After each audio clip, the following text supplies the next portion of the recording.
සුබ දවසක් සියලුම දෙනාට. එහෙනම් අපි අර ඊයේ හදපු මල් එක කලින් දවසේ හදපු මල් එක මේ වගේ පුංචි මල හදන්න මම කියා දුන්නා.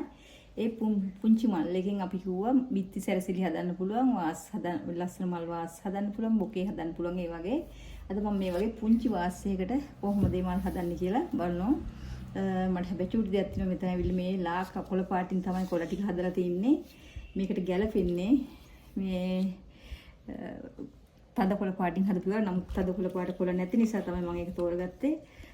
ඒකෙන් අපිට පුළුවන්කම තියෙන. එතකොට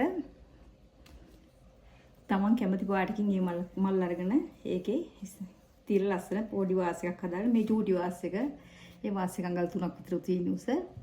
ඒ ලස්සන වාස් එකක් තියෙන වාස් එකට අපි දැම්මොත් මේක සාමාන්‍ය මේ වගේ අපි මල ගත්තොත් අපි ඒකට නිල් පාට දාමු, කහ පාට දැම්මොත් ලස්සන නැති වෙයි කියලා. ඒක හෙලිම මේකෙන් තියෙන මල වලින් තමයි අපි ඒක සම්බන්ධ කරන්නේ. මොකද හේතුව නැත්තම් වෙන පාට මේ කොළ පාටට වෙන පාටක් ගැලපෙන්නේ නැහැ. ඒ නිසා අපි මේ වගේ පුංචියට මල් වාස් එක හදාගමු. පොඩි මල් ප්‍රමාණයක් තමයි යෝනේ එතනට. ඒත් හරිම ලස්සනයි මේක. චූටියට ටේබල් එකක් උඩින් තියන්න. හරි ලස්සන හිටිනවා. ලොකු දෙයක් නෙමෙයි මේ චූටි දේවල්. නමුත් මේකක් අපි කඩෙන් ගන්න ගියා නම් අපි මේක රුපියල් 400ක් 450ක් විතර වෙනවා. කොස්ට් එකක් යනවා කොහොමත් 200ක් විතර වගේ යනවා කොස්ට් එක. නමුත් 400ක් 450ක් 500ක් වගේ ගණන් වලට තමයි දෙන්නේ. දෙනකොට මේකට අපි මල් වාස් එක මේක ප්ලාස්ටික් නෙමෙයි ඉතින් මේ මා වාස් එක පොඩ්ඩක් ගණන්.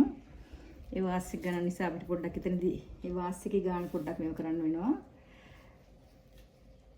ඒ වගේ අපි මේ වගේ එකක් සාමාන්‍යයෙන් මේ වගේ මල් 6ක් විතර දැම්මොත් 7ක් විතර දැම්මොත් රුපියල් 250කට වගේ දෙන්නත් පුළුවන්. ඒ වගේ පොඩි ගානකට දීලා ලොකු ලාභයක් ලබන්න නැතුව චූටි ලාභයක් ලබාගෙන එහෙම කරන්න පුළුවන්කම තියෙනවා. මේක හරි ලස්සනයි චූටි වුණාට ලස්සනට තියෙනවා මේ මල් එක. අපි මේ වගේ මල් හදන්න අපි මේ වගේ වාස් කීපයකට අපි මල් ටික හදමු එහෙනම්.